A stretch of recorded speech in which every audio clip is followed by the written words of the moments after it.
How about it? A Sixers opening night win is in the books, and it was an enjoyable one to watch. The Sixers coming together with some great team chemistry. So glad you could join us here on the Sixers Talk podcast, brought to you by Wilmington University. WilMU Works. Our guy, Noah Levick, the Sixers writer for NBCSportsPhiladelphia.com, here joining us.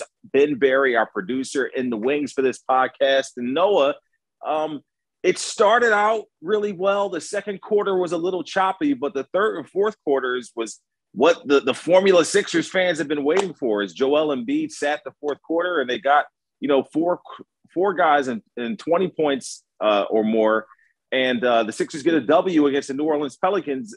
Did you like what you saw?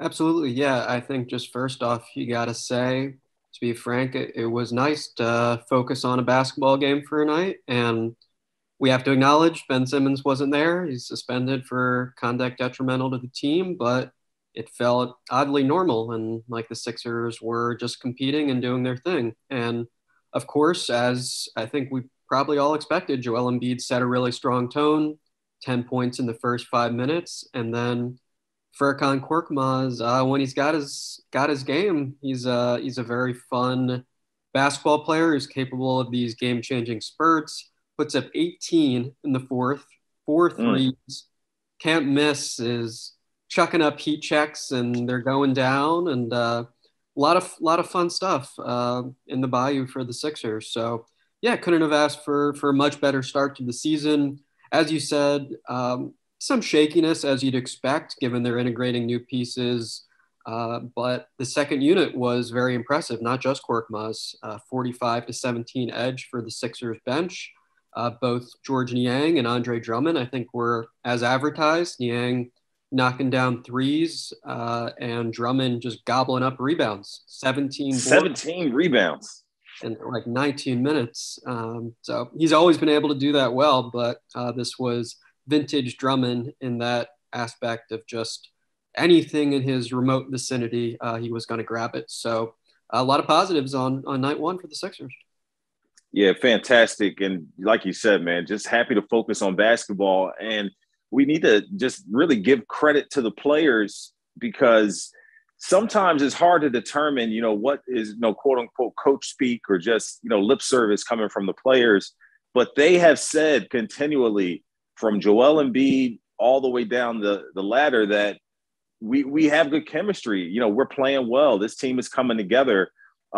Even with all the Ben Simmons distractions and, people inundating them with questions regarding that, they had steadfastly stuck to the line that, we're playing well. There's good basketball going on here. And they follow that up by reportedly, as we found out after the game, having this team meal down in New Orleans before, getting to this game. And, New Orleans is a great place to have a team meal, if you're going to, come together as a squad. But you're just seeing the maturity from this team. Joel saying afterward, that's something that he never, did in the past. He was always a guy who stuck to his room, on the road and, played video games and whatnot. But this team meal, getting to know each other, and the chemistry was evident on the court. We saw the extra passes. We saw unselfishness. We saw some shot making. And, another kudos has to be given to the Sixers front office, who helped assemble this team. They pick George Niang off of, Utah's, he didn't re-sign with them and signed a 2-year deal here. You see Andre Drummond, like you mentioned, fourth in rebounding last year here, bringing 17 rebounds to opening night. Joel Embiid sits the whole fourth quarter. It was a great formula here for the Sixers to get back in the win column. The Korkmaz stuff, though, since you brought it up, had to surprise you a little bit that he just catches fire. And you could tell he was feeling it because he was hunting. Let's see if the second unit can do what Mark and the coach just talked about. Back-to-back threes. That's got to be an X factor, that really, you're looking for, backcourt help and, the absence of Simmons, the absence of Shake Milton. That's a great harbinger of what's to come going into this Brooklyn game, where you think they're going to need some more firepower. Yeah, it's nothing new for Korkmaz. This has always been something that he's brought to the table, where he can just get extremely hot, and he's not going to leave the game wondering if that hot streak would have been sustained. Here comes Ingram, and well done by Thibault to track back and steal it back. Furkan Korkmaz, make it 4 in the 4th for the Turkish superstar, Furkan Korkmaz. Is it getting hot in here, or is it just Fur? I think what was a little bit unique last night, and of course we saw it from him as well in the preseason, is he's running second unit point guard and looking pretty comfortable in that role. I think the first few minutes were a bit shaky, and I just think overall that bench unit at times was a little bit too unselfish and didn't seem totally in sync. But for the most part, Korkmaz looked comfortable with the ball in his hands and facilitated offense well and was aggressive and put pressure on the New Orleans defense. It was funny. I was thinking, like, who does Korkmaz remind me of at point guard? And not 100%, but at least in terms of the frame and the flair, there's a little bit of LaMelo Ball there. Tall ball handler. You see it? Yeah. Yeah. Just a little bit. Well, LaMelo went nuts. I think he had 7 threes last night. So Kork needs to catch up. Yeah. Obviously LaMelo, a little more talented as a passer and a little more of a pure point guard.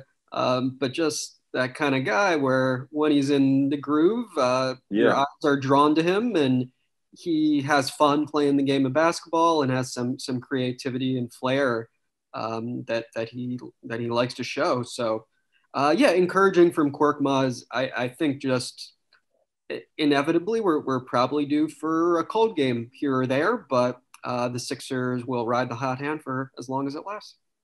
We'll try to separate, compartmentalize things here, but I think it's good starting here with the kind of Joel Embiid, Furkan Korkmaz conversation, the 2 leading scorers here at 22 points for the team. We'll delve into Maxey and give some kudos to Tobias Harris, Mr. Steady as she goes in a little bit. But it's funny because I forgot who made the pass, but Korkmaz filling the lane in transition, tries to catch a body under the rim. Ends up getting fouled. It was just one of those nights for the Sixers and Korkmaz specifically. And, you mentioned his 18 points in the 4th quarter. I mean, it was, the 3rd quarter, the Sixers pulled away, and it was, a little bit of back and forth there. But I was just really surprised by the way they pulled away in the end. I thought that obviously they were the better team, but to secure the 20-point victory and to move into Thursday with a day off with no practice and then into Friday's game, it just was, Joel Embiid, like I mentioned, sitting in the fourth quarter with Tobias. It just was the perfect way to end that game and to have that second unit kind of come together after that shakiness, in the second period. And let's talk about that second unit a little bit more because they were the ones that helped, give Joel a spell when it looked like he had tweaked his knee a little bit or something had happened there, and he wasn't, he was kind of off his off balance a little bit or something happened. I mean, offensively, he still was scoring the basketball with 12 in the first quarter, but give the second unit props because he needed a spell. Andre Drummond came in, and that second unit provided that, and kind of, it was tied at the half, so it wasn't perfect, but it was what the team needed at the right time, and in the end, they were also able to deliver. Yeah, with Embiid, I don't know if, given his history, you can even classify that as an injury scare, but that was definitely a sign that Sixers basketball is back, and there was, maybe a little bit of fans holding their breath when you see him get right.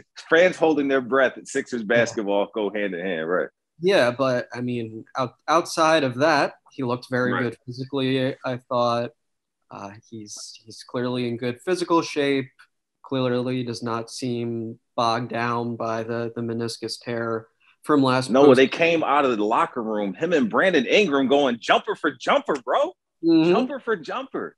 Yeah, that was auspicious when Embiid banked the first one in, and then you saw the slow-mo pump fake was effective because New Orleans was respecting Embiid's 3 balls. So liked what I saw from him from the jump.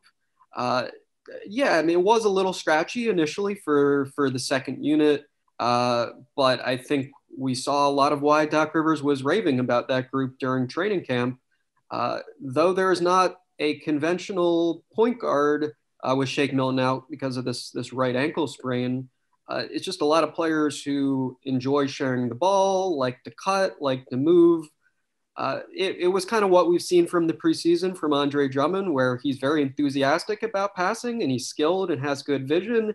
Couple of ill-advised tosses. I think there was one where he grabbed an offensive rebound and for some reason immediately tried a behind the back pass. So you'd like to see him. Out to the 3-point line. Right. Yeah. Just kind of, I'm not sure exactly what he intended there, but the bottom line is, overall on that unit, you have players who like to share the ball, who seem to have developed some good early chemistry. So you like to see all of that. And yeah, you can't do much better than scoring the first 14 bench points of the game. I mean, that's a real strong opening night sort of statement. Yeah, the Sixers bench really came through, drubbing the New Orleans bench and points off the bench. Curious though, sticking with Embiid, too many jump shots for you. He had talked about, in training camp that he was going to shoot more threes probably, and that the team themselves were going to shoot more threes. Like I said, at the start of that third quarter, it was him and Brandon Ingram just going jumper for jumper on each end. You mix in the couple of threes that he hit, not a whole lot of layups, not a whole lot of high percentage shots for him. The jumper was clicking though, and he really just looked like he picked up where he left off last season with the MVP form. But would you like to see him, more dominant in the interior, or are you okay with the amount of 15-footers and threes? Yeah, I'm not going to nitpick on the mid-range game, especially just because he was so incredibly efficient at that last season and was one of the main reasons I think he was the MVP runner-up. So it's. I don't think he had a dunk. Did he even have a dunk last night? I can't remember one. No. Right. Yeah, a few driving layups, but no dunks. I do think when the jumper's not falling for him, we know it's very reliable. Just invite contact and wear out, the path to that foul line. So yeah, if you're going to criticize, I guess maybe you can say in that second quarter when the mid range isn't falling, he could try to draw contact a little more. But for the most part, I think you've got to trust Joel Embiid's decision making, and you've got to trust that he's evolved into this elite mid range jump shooter. Perhaps he isn't going to sustain that to the extent he did last season, but it's not a fluke at this point. Like, he is a very good mid-range shooter. He's, for a center, an above-average three-point shooter, and fair enough that the jump shot is a major part of his game. So, yeah, I mean, that's kind of how I see it from Embiid. I do think it was notable, Doc Rivers mentioned to reporters afterwards in New Orleans that he didn't love the post spacing around Embiid, and I think it's predictable that that's going to be an adjustment. Ben Simmons, obviously, the default spot for him was the dunker spot, and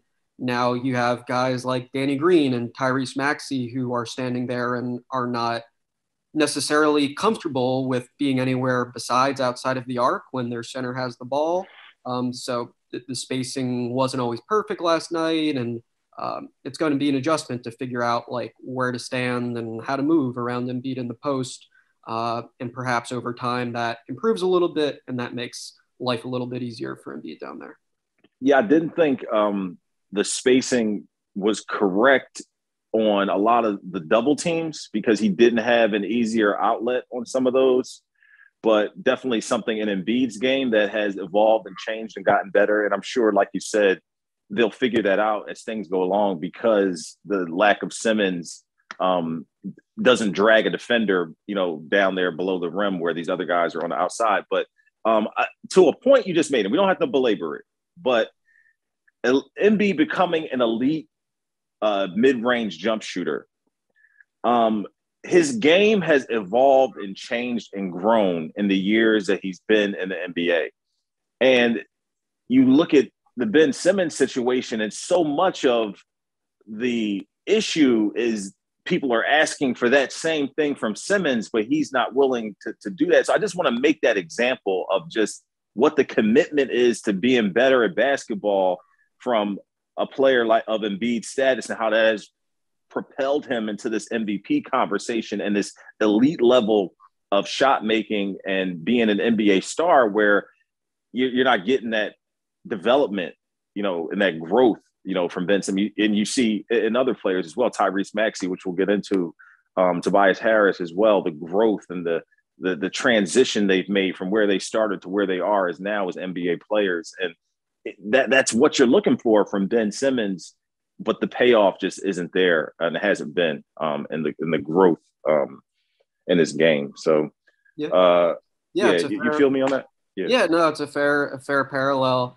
It has always stood out to me with Embiid. He gets back from an off season, or even he's looking at the off season ahead, and he's genuinely excited. Like, okay, I'm going to work with my guy Drew Hanlon, and we're going to add this new tool to my game that's going to make it impossible for guys to double team me, or going to just add this new weapon that defenses aren't able to cope with.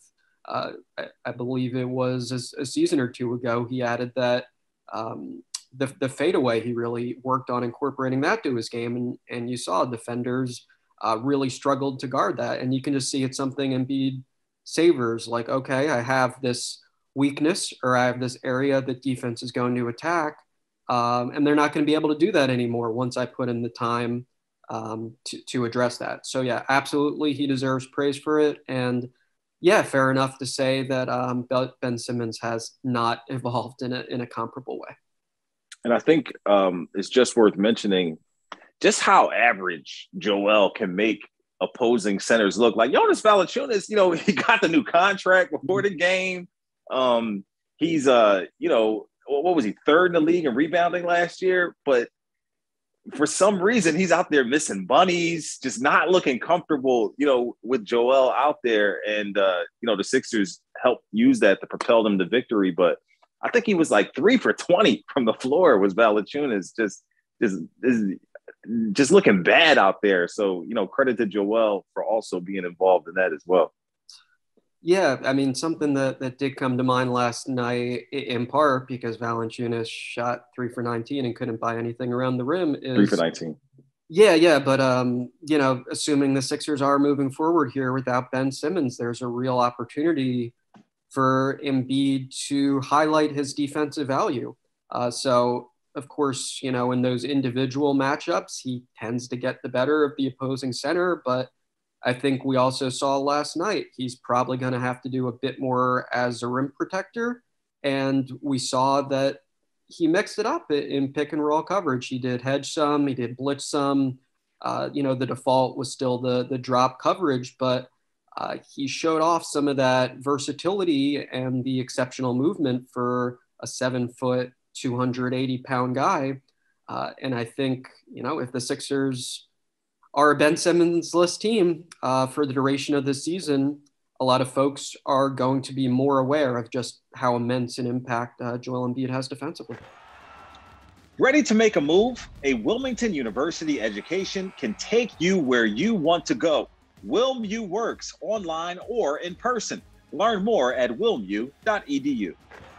A lot to like after that Sixers victory, and we had to try to navigate not talking about these guys in that first segment, and Tobias Harris and Tyrese Maxey. I don't know which of those guys you want to start with. I think it's probably doing a disservice to Tobias not to acknowledge how rock solid he is and how much he brings a steadying force to this team. Off the court, he has been, as players have mentioned, the guy that has helped keep this team galvanized along with Joel Embiid through leadership. And I'm sure that team dinner was part of his doing as well, because, we heard about him in the bubble and how much, he was a part of those group texts and bringing people together after the pandemic. He just really leads by example, as I just mentioned, off the court and on the court last night, trying to really probably pick up with that 50-40-90 pace he was on last season. And just besides missing 2 3-pointers, he was right there at it, 4 for 5 from the free throw line, 20 points, a super efficient night from the floor. And it seemed like he was letting the game come to him and not really forcing it. And he got a steal and a layup, and on he went from there. Yeah, I feel like when Tobias Harris plays well, which is most of the games nowadays, that there's usually not much, convoluted analysis that's necessary. He's decisive. He scores pretty efficiently, and he just kind of plays his game. And I think steady is the perfect word.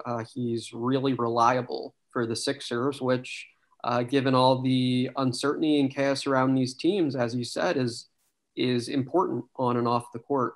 So yeah, credit to him for sort of picking up where he left off, at least in the regular season last year. And I think the reality is for both him and this team, a lot of how they'll be judged is the postseason.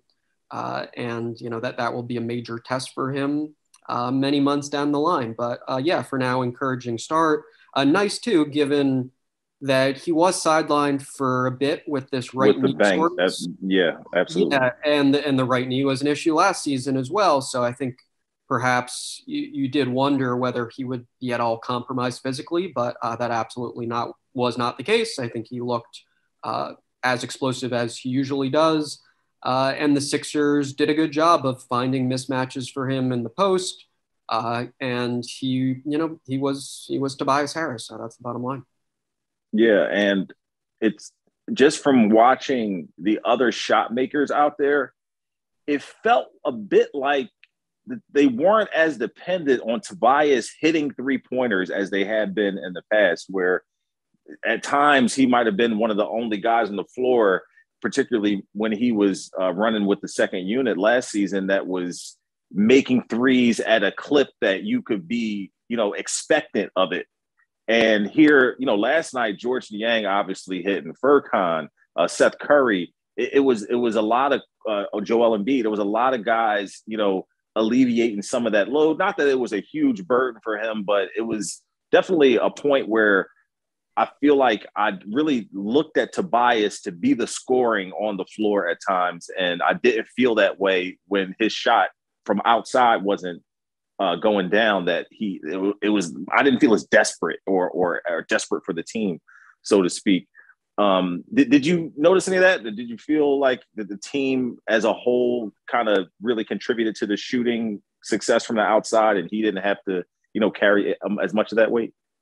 Yeah, they still didn't put up a ton of threes. I believe it was only 25 on the night, but as you said, multiple. Which is below their average from last season, right? Yeah, even below last season where they were a bottom 5 team in 3-point frequency. But yeah, multiple guys can shoot it well. I think. Are you going to make like 13 to 15 of them? Well, you'll take that. Yeah, that works. And yeah, right. just a lot of shooting threats on the floor that defenses have to respect. Doc Rivers did ride with that all bench unit for quite a while. I think. Yeah. We see it's a priority for him to develop a good level of continuity there and to kind of get that group gelling together. I am curious whether Harris will at times be like the lone starter on the floor with the bench, as was often the case last season. I think the plans were maybe thrown out of whack a little last night because Danny Green got in foul trouble. So that meant extended minutes for Matisse Thybulle. They needed him on the floor, obviously, to guard Brandon Ingram. So Thybulle was important there. Picked up just a casual 4 steals and a block. No big deal for him. But yeah, I think Tobias Harris, you'd imagine there will be situations again where he's on the floor with 3 or 4 bench players and he's got to score. And there's a lot of pressure on him to make something happen in isolation. But it's encouraging that that wasn't the case on opening night. And as you said, it didn't feel like he had a massive burden on him. And the Sixers were a very well-balanced offensive team. I think still a bit under the radar in my estimation for what he has contributed and brought to this squad. After, the bumpy road, after signing the contract and people, so many naysayers popping up and then, really coming. I'm sure he really wants to make that all-star team this year after being snubbed last year. So I know that's probably a mid-season goal for him, but I think a lot of props need to be handed his way. But sharing some of those props for the Sixers' success has to be Tyrese Maxey. I mean, he goes 8 of 14 from the floor. He has 20 points as well. And he overcame some obstacles, some poor first half shooting, and some tougher, decisions that didn't go his way. But he comes out on the high side of it. And like he said after the game, we won. So, the numbers and all of that stuff really are, I'm kind of go over my head to paraphrase. So he was just focused on winning, which is what you want to hear from, your point guard or any player for that matter. What did you see from Tyrese that you liked, and where did you see the growth in him from last year to this year in this game in particular?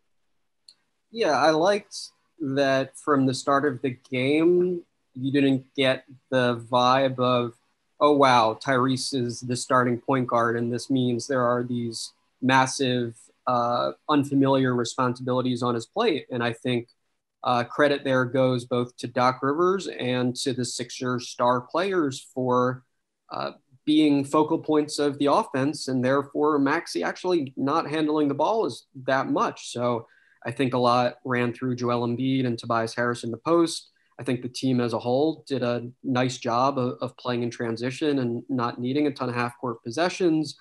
We saw a lot of like Seth Curry, Iverson cuts, and the Sixers kind of beginning trips with those Curry, Embiid side pick and rolls. So I think that was all helpful in Maxey just having the ability to sort of ease into the action.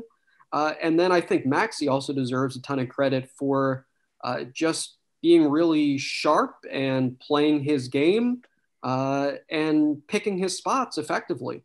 So we know he's got that dynamic scoring ability and he's got that burst to the rim. Of course, him knocking down a couple three balls is always, a feather in his cap and something that makes you optimistic about the future. But for last night, for me, I think just playing off the star talent, not holding the ball that much, and just making the most of when he did have a good matchup or when he did have a head of steam.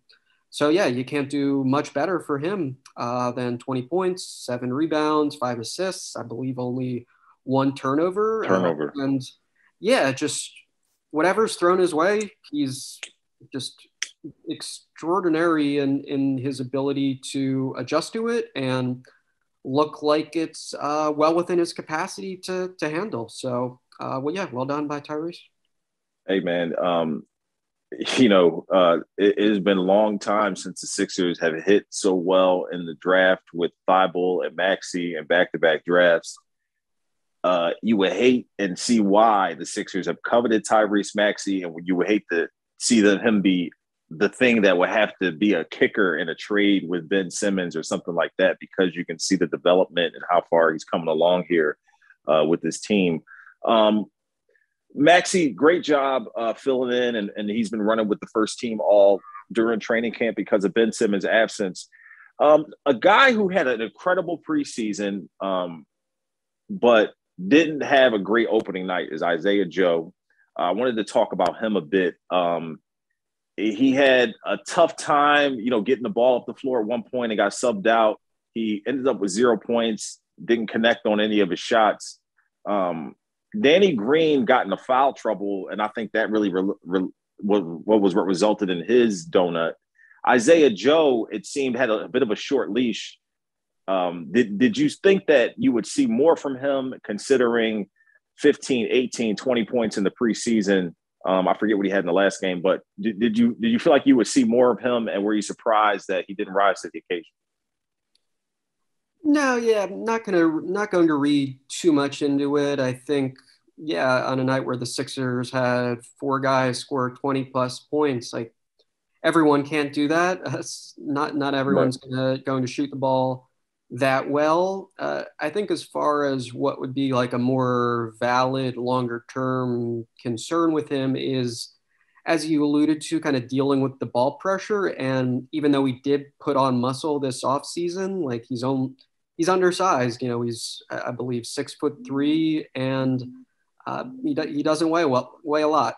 He's going to be out muscled by most opponents that he goes up against in his second year. So dealing with the ball pressure, yeah, I'm curious how he's going to handle that moving forward. But I would really like Doc Rivers to continue giving him minutes and see what he's got. I think he was the best player for the Sixers, just point blank in the preseason, and one uneven regular season performance isn't going to entirely dissuade me that this is a player who has some intriguing qualities on both ends of the floor. I think the defensive effort and commitment and intensity was still good last night. Took a charge on a near 7-footer in Jackson Hayes, sacrificing the body on that play. He got bowled over too. Yeah, no, I mean he took that one right in the chest, and he also went down on a scary play in the fourth on a drive. Fortunately, returned to the action. Happy to see him come back. Yeah. Yeah. But no, I mean I still think this is a young player who's going to have some growing pains. And if I'm Doc Rivers, I think it makes sense to continue giving him opportunities and see what he's got. George Niang and Seth Curry seem to be kind of carbon copies of each other, just shot making from the outside. And it just shooters on this team have been something people have clamored for so long. A shame that Ben Simmons isn't on the team to benefit from, being surrounded by these shooters. Matisse Thybulle, Seth Curry, George Niang, all role players who played their roles really well. If the Sixers can continue to get more of that, I think my point with the Isaiah Joe thing is that you have the opportunity with the dearth in the backcourt with, Shake Milton and Ben Simmons being out. There was just opportunity there that could be seized. George Niang, Seth Curry, and Matisse Thybulle seized whatever opportunity was there for them in their roles. You would have liked to see Matisse, come out with this fabulous 3-point shot or something that, we have, kind of envisioned and hoped for from him. But like you said, it's so much success and great things that happened in the game. It's no need to nitpick or, react to things last night. I want to take a time out here, but when we come back, I want to hear from you on your season prediction. I don't think we got that from you. I'm curious if what happened last night changed that at all. You're so level-headed. I'm going to imagine it didn't, but I'm going to want to hear from you after we take this time out, but where you think the Sixers will finish this year. Ready to make a move? A Wilmington University education can take you where you want to go. WilmU works online or in person. Learn more at wilmu.edu. You know what, Noah? In the content room, and they were preparing for Sixers pregame live, and Mark Jackson and Jim Lynam and Amy Fadul were all throwing out their season predictions. And Jim Lynam and Amy were going for the moon. They were going for the 60s. They were going, they were both saying that the team would do really well. Mark was a little bit more, 4 or 5 seed type of attitude, 6 seed possibly, but not lower than that. I think Ben and I on the podcast had been of that same ilk, that maybe from, somewhere from 3 to 6 or maybe 4 or 5 or 6, maybe something like that was where they'll finish. How many wins, where do you think those wins get them in the end of things this season, in the regular season? How do you see things playing out with the team that's here now? Of course, the Simmons trade could change that considerably, but what are your expectations coming into the season for this team? Yeah, I think my gut feel is 3 through 6 is most likely. I'm really reluctant to make predictions just given Simmons and how much we don't know there. Sure. And yeah, you're having to do a lot of projections that you wouldn't normally have to, like, okay, is he going to get traded? When's he going to get traded, et cetera? Who would be the return in that trade? But yeah, if you're going to put me on the spot, I think I'm going back and forth between like the 3rd and 4th seed in the East. To me, it's actually difficult to see